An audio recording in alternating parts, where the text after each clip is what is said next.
धन्यवाद आदरणीय जयराम रमेश जी और यहाँ पे उपस्थित साथियों। कई सत्र देखे हैं लेकिन कभी भी सत्ताधारी सरकार को इतनी डरी हुई और सहमी हुई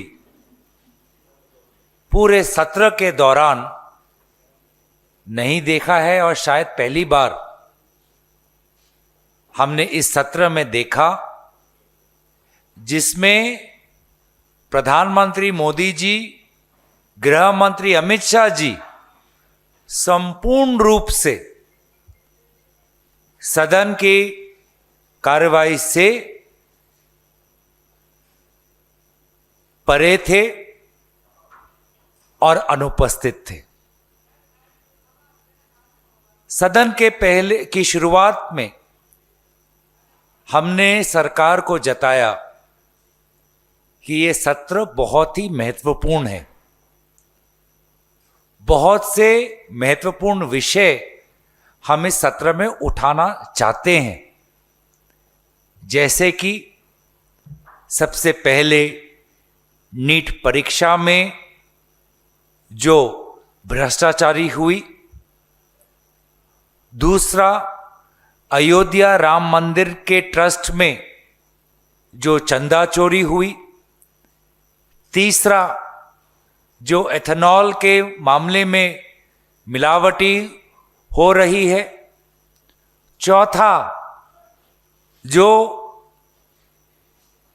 भाजपा के मुख्यमंत्री पद पर बैठे हुए लोगों पर, व्यक्तियों पर, चाहे वह अरुणाचल प्रदेश हो चाहे वह मध्य प्रदेश हो, लापरवाही और भ्रष्टाचारी की जो आरोप लग रहे हैं, पांचवा जो विदेश नीति को लेकर विशेष रूप से चीन से जो हमारे विदेश नीति और हमारे जमीन पर जो खतरे की संकेत आ रहे हैं, और जिस प्रकार का जो भारत के लोगों का जो टैक्स पेयर का जो पैसा है, जो पब्लिक इंफ्रास्ट्रक्चर प्रोजेक्ट्स में जो नष्ट हो रहा है, व्यर्थ हो रहा है,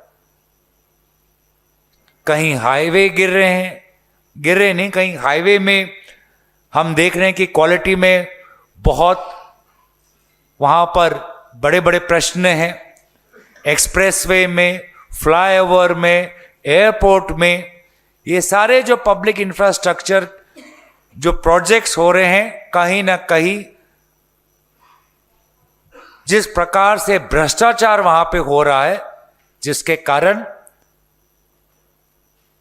करोड़ों पैसे भारत के जनता का वहां पर व्यर्थ हो रहा है।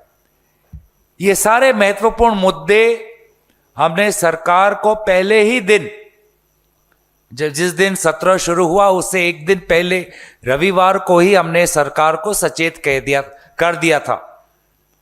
और सरकार ने भी कौन से वो बिल लाना चाहते हैं इस सत्र में, उन्होंने हमको उसका ब्यौरा हमको दिया। और हमने पहले दिन से ही कहा कि सरकार की जहां पर बिल्स की बात है, विपक्ष एक सकारात्मक भूमिका अपनाएगा, लेकिन हमारे जो ये विषय हैं, इन विषयों को आप लीजिए।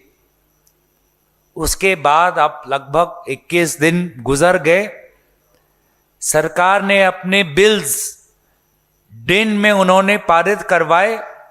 वो बिल्स भी किस प्रकार के थे उसमें हम जाएंगे, लेकिन विषय छात्र आंदोलन के कारण जनता मंतर पर जिस प्रकार से एक माहौल बना और पूरे देश भर में जो माहौल बना, उसके कारण सरकार को अपने शिक्षा मंत्री का इस्तीफा लेना पड़ा, विवश हुए और एक ऐसा संशोधन, पेपर लीक के मामले में एक ऐसा संशोधन लाने के लिए विवश हुए जो बिल वो आज से 2 साल पहले ही 2024 में लेके आए। लेकिन उस बिल पर 2 दिन की चर्चा हुई जिस चर्चा में कांग्रेस पार्टी ने जो 3 मांग रखी थी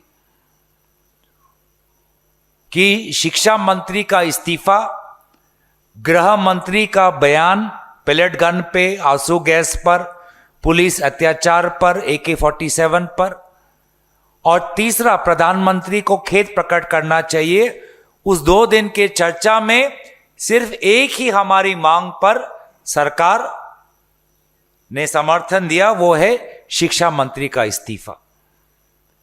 अफसोस की बात कि वो उस 2 दिन की चर्चा में हम बार बार कहते रहे कि गृह मंत्री आप चर्चा में आइए, चर्चा में भाग लीजिए, पुलिस प्रशासन के द्वारा किया गया कार्रवाई पर आप अपना वक्तव्य रखिए। राहुल गांधी जी ने बात रखी, प्रियंका गांधी जी ने बात रखी, केसी वेणुगोपाल जी ने बात रखी, शशि थरूर जी ने बात रखी, अखिलेश यादव जी ने बात रखी, विभिन्न दलों के नेताओं ने बात रखी, भाजपा से भी बात उनके लोगों ने रखा, लेकिन गृह मंत्री कभी आए नहीं। 2 दिन की चर्चा हुई, गृह मंत्री एक बार भी आए नहीं, प्रधानमंत्री एक बार भी आए नहीं। उस 2 दिन की चर्चा में शिक्षा मंत्री जो नए जिम्मेदारी लेने वाले शिक्षा मंत्री, उन्होंने भी भाग नहीं लिया। शिक्षा को लेकर यह सरकार कितनी महत्व देती है, वो तो जब उन्होंने NTA के चेयरमैन को बहाल रखा, जिस प्रकार से धर्मेंद्र प्रधान जी को एकदम हीरो बना दिया, हीरो जैसा स्वागत दिया, और जिस एजुकेशन सेक्रेटरी को रखा, कुछ ही दिन बाद उसको बदलना पड़ा। कितना महत्व देते हैं वो तो हमको पता चलता है। राहुल गांधी जी ने महत्वपूर्ण मुद्दे उठाए कि किस प्रकार से यूनिवर्सिटीज की वाइस चांसलर्स आज RSS के कब्जे में, उसका भी प्रमाण बार बार मिलता रहा। लेकिन यह सरकार इतनी डरी हुई कि इस 2 दिन के चर्चा में ना प्रधानमंत्री आए जो रात को रील बनाते हैं, ना गृह मंत्री आए, और 15 दिन तक गृह मंत्री लापता, गायब, और फिर सदन से के खत्म होने से 2 दिन पहले वो जाग उठते हैं, कुंभकर्ण के नींद से जाग उठकर कहते हैं कि चलो अब चर्चा होनी चाहिए। जब चर्चा हुई तब तो आप नहीं थे, अब 15 दिन बाद आप कहते हो कि चर्चा होनी चाहिए, मैं चर्चा के लिए तैयार हूं। चर्चा तो हो गई, सबने अपनी राय दे दी, बात थी बस आप अपना बयान दीजिए। लेकिन बयान से वो कतराए, बार बार कहते रहे कि मैं बयान नहीं दूंगा, मुझे चर्चा चाहिए। ये तो सिर्फ एक बहाना था कि वो सदन से दूर रहे और बयान देने से वो अपने जिम्मेवारी से पीछे हटे। नहीं तो ये किस प्रकार का बहाना कि चर्चा होनी चाहिए, जब चर्चा हो चुकी है। 10-12 दिन से वो लापता थे, तो ये किस प्रकार का बहाना कि चर्चा होनी चाहिए, विपक्ष नहीं चाहता चर्चा हो। चर्चा तो हो चुकी थी, बस आपका बयान ही बाकी था। आप बयान आप क्यों नहीं दे रहे कि पेलेट गन किसने चलाया, किलो वाली डंडी का निर्देश किसने दिया? तो ये सिर्फ और सिर्फ एक बहाना। बस अंत में दोनों प्रधानमंत्री और गृह मंत्री आते हैं, अध्यक्ष महोदय का भी जो उनका वक्तव्य होता है हमने सुना नहीं, तुरंत आज लोकसभा स्थगित हो गया।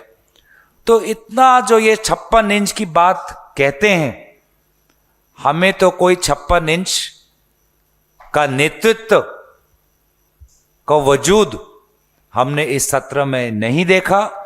वे बिल्स, ऐसे बिल्स लाए जो राज्य सरकारों की ताकतों को कमजोर करता है, वो चाहे कोऑपरेशन का बिल हो, चाहे माइंस एंड मिनरल्स का बिल हो। FCRA पे हम सब एकजुट रहे विपक्ष, और इसीलिए FCRA, हालांकि हमारा मांग था कि इसको विड्रॉ किया जाए, लेकिन सरकार ने इसको JPC तक भेजा। माइंस एंड मिनरल्स बिल जो विशेष निजी कंपनियों के मुनाफे के लिए है, कमेटी में नहीं भेजा गया। नेशनल कोऑपरेशन पे जो बिल था, जो राज्य के स्टेट कोऑपरेटिव्स को धीरे धीरे कमजोर करता है, उसको कमेटी में नहीं भेजा गया। तो सरकार पूरी के पूरी तरीके से इस सत्र में बैकफुट में दिखाई दी। विपक्षी दलों में एक नई ऊर्जा और एकता हमें दिखाई दी। हम सारे विपक्षी दलों के नेताओं को धन्यवाद देते हैं कि इन्होंने जो सहयोग दिया और हम सब में एक संतुलन हमें दिखाई दिया। हम विपक्षी दलों के नेताओं को भी हम धन्यवाद देते हैं। और अंत तक हमारी मांग, जिसके कारण सरकार पीछे हटती हुई दिखाई दी, वो ये थी कि गृह मंत्री बयान दीजिए और चंदा चोरी पर डिबेट शुरू कीजिए। बयान नहीं देना चाहते थे, चंदा चोरी, राम मंदिर के ट्रस्ट के भ्रष्टाचार पर चर्चा नहीं चाहते थे और इसीलिए सदन से भागते हुए नजर आई इस बार भाजपा की नेतृत्व। तो मैं यहीं पर अपने वाणी को विराम देता हूं। आदरणीय जयराम रमेश जी आपके बीच में अपनी बात रखें।